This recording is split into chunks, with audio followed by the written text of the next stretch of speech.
شجاع الدین شیخ صاحب نے بھی اسلامک بینکنگ کے خلاف بات کی ہے، لیکن جس اسٹائل میں کی ہے وہ کسی پڑھے لکھے آدمی کا اسٹائل ہے. انہوں نے کہا مفتی تقی صاحب بہت بڑے ہیں اور میں اختلاف نہیں کر رہا، لیکن علماء دیوبند میں بھی بعض علماء اسلامی بینکنگ کے خلاف ہیں. تو اب شک پیدا ہو گیا. اب چونکہ شک پیدا ہو گیا ہے تو حدیث میں آتا ہے کہ سود بھی چھوڑ دو، اور سود میں اگر شک ہو تو وہ شک بھی چھوڑ دو. اور یہ بھی حدیث پیش کی کہ حلال بھی واضح ہے، حرام بھی واضح ہے، کچھ چیزیں مشتبہات میں سے ہوتی ہیں تو مشتبہات کو چھوڑ دینا چاہیے. یہ بڑی بیلنس بات کی ہے شجاع الدین شیخ صاحب نے کہ بھائی چونکہ علماء میں یہ اختلاف ہے اس مسئلے میں، تو ہم احتیاط کی بیس پہ اسلامک بینکنگ سے بھی اوائڈ کرتے ہیں. یہ ایک معقول بات ہے، باقی میں اس کا جواب دیتا ہوں، لیکن یہ کوئی بات ہے جو سنی بھی جا سکتی ہے اور اس کا جواب بھی دیا جا سکتا ہے. کوئی جواب سے راضی ہو تو بھی ٹھیک ہے، راضی نہ ہو تو بھی. دیکھو یہ جو پہلے میں شجاع الدین شیخ صاحب کی بات کا جواب دوں گا، ساحل ادیم کی طرف میں بعد میں آتا ہوں، کیونکہ شجاع الدین شیخ صاحب نے جو بات کی ہے نا وہ پڑھے لکھے لوگ جس طرح سے بات کرتے ہیں اس طرح سے بات، ساحل ادیم صاحب نے تو بالکل بیکار سی بات کی ہے. شجاع الدین شیخ صاحب نے یہ کہا ہے کہ یہ مسئلہ خود علماء کے مابین اختلافی ہے. مفتی تقی صاحب نے جائز قرار دیا اور خود علماء دیوبند ہی میں بہت سے ناجائز کہتے ہیں، جیسے بنوری ٹاؤن کی طرف نسبت کی وہ ناجائز کہتے ہیں. تو ہم احتیاط پر عمل کرتے ہیں کیونکہ سود اتنی خطرناک چیز ہے کہ اس میں احتیاط والو پہلو پر عمل کرنا چاہیے، سمجھ رہے ہو. اور دوسری حدیث پیش کی ہے الحلال بین والحلال بین، حدیث میں آتا ہے حلال بھی واضح حرام بھی واضح، لیکن کچھ چیزیں مشتبہات میں سے ہوتی ہیں تو مشتبہات کو بھی چھوڑ دینا چاہیے. انہوں نے کہا بھائی سود تو بالکل خالص حرام ہے اور یہ اسلامک بینکنگ سود سے پاک ہے یا نہیں ہے اس میں شبہ ہے، تو احتیاطاً ہم کیا کرتے ہیں اس سے ایوائڈ کرتے ہیں. بالکل اچھی معقول بات ہے. لیکن ایک بات سمجھے اس حدیث کی تشریح میں کہ جس مسئلے میں علماء کا اختلاف ہو، ریلائبل علماء کا اختلاف ہو، اور اس اختلاف کی وجہ سے عوام کے لیے فیصلہ کرنا مشکل ہو جائے کہ صحیح کیا ہے، تو وہ عوام کے حق میں تو مشتبہات میں سے ہوتا ہے، اس عوام کے لیے مشتبہات میں سے ہوگا. لیکن جس کی خود تحقیق ہو اور وہ تحقیق کے بعد فیصلہ کرے کہ یہ جائز ہے، اس کے لیے وہ مشتبہ نہیں ہوتا. سمجھ رہے کہ نہیں سمجھ رہے؟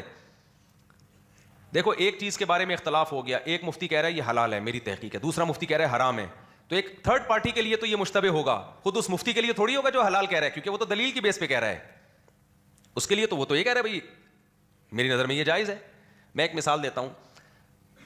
حضرت مفتی رشید احمد صاحب رحمہ اللہ تعالیٰ کی رائے یہ تھی صبح صادق کے بارے میں کہ 15 درجے پہ صبح صادق ہوتا ہے، جمہور علماء کہتے ہیں 18 درجے پہ ہوتا ہے. تو مفتی رشید احمد صاحب 15 کے حساب سے روزہ بند کرتے تھے صبح سحری میں. کسی نے کہا حضرت علماء کے درمیان اختلاف ہے، آپ احتیاط پر عمل کیوں نہیں کرتے؟ انہوں نے کہا احتیاط پہ تو تیسرا آدمی عمل کرے نا، میری تو خود رائے ہے، میں ہی اگر احتیاط پہ عمل کروں گا تو اس کا مطلب جو صاحب رائے ہے اسے اپنی رائے پر خود ہی اطمینان نہیں ہے.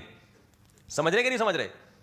جو صاحب رائے ہے اسی کو اطمینان نہیں ہے اپنی رائے پر، وہ اس کو مشتبہات میں داخل کر رہا ہے، تو وہ رائے پھر رائے رہتی نہیں ہے.